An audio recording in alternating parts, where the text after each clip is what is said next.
Saudara, sebagai kerajaan Islam tertua di Kalimantan Barat, masih tersimpan jejak sejarah peninggalan Keraton Ismahayana Landak. Salah satunya sepasang meriam yang merupakan hadiah perdamaian dari Kerajaan Matan Tanjung Pura Ketapang. Inilah sepasang meriam yang terletak di kawasan Desa Munggu, Kecamatan Ngabang, Kabupaten Landak. Lokasi tersimpannya dua meriam ini dipercaya merupakan tempat bekas Keraton Ismahayana Landak sejak era pemerintahan Raja Raden Abdul Kahar yang merupakan Raja Islam pertama di Kerajaan Landak. Sebab selain masih ditemukannya sisa-sisa bekas pecahan keramik dan sisa bangunan lain, dua meriam ini dipercaya menjadi bukti lokasi istana. Di zaman dulu, meriam biasanya disimpan tepat di halaman depan keraton. Juru muda sejarah Keraton Ismahayana Landak, Ia Muhammad Syarif mengatakan, meriam tua tersebut dipercaya merupakan sepasang suami istri bernama Kiai Sumi dan Nyai Kesturi. Kedua meriam ini merupakan hibah dari Kerajaan Matan Tanjung Pura Ketapang sebagai tanda perdamaian kedua kerajaan yang sebelumnya sempat bertikai. Pada masa itu, Raja Landak dipimpin Pangeran Anam Jayakusuma, sementara saat itu adiknya Ratu Masjaitan merupakan istri dari Panembahan Giri Kusuma, Raja Kerajaan Matan Tanjung Pura.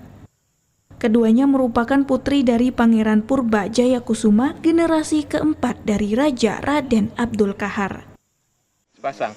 Ini yang laki-laki, Bang. Laki-laki ini laki-laki namanya Kiai Sumi, ini yang perempuannya Nyai Kesturi. Nah gitu. Ini murni meriam hibah daripada Kerajaan Matan Tanjung Pura.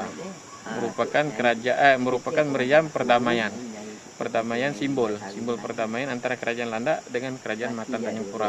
Karena Landak dengan Matan pada masa itu memiliki hubungan yang erat, kekerabatan.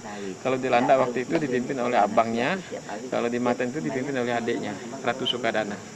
Jadi Ratu Sukadana itu bernama Ratu Masjaitan, merupakan putri daripada Pangeran Purba Jayakusuma, ya kan?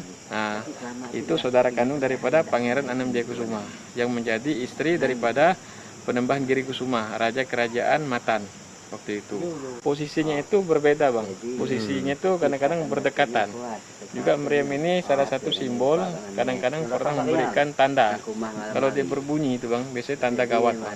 Kalau misalnya ada terjadi hal-hal yang darurat di Landak ini, biasanya itu berbunyi, memberikan tanda seperti itu. Dan tanda itu tidak semua orang bisa menafsirkannya. Dulu kata orang tua zaman dulu, sebelum kerisuhan tahun 97, ya kan, itu pernah berbunyi, itu memberikan tanda bahwasanya waktu itu kondisi Landak pernah terjadi ya istilah perselisihan lah antara kedua belah pihak gitu kan. Nah, terjadilah perang waktu itu. Ia Muhammad Syarif menambahkan, pada masa pemerintahan Pangeran Anam Jayakusuma, kedudukan pusat pemerintahan Kerajaan Landak berada di Bandung, lokasi terakhir sebelum akhirnya berpindah ke lokasi saat ini di Desa Raja, Kecamatan Ngabang.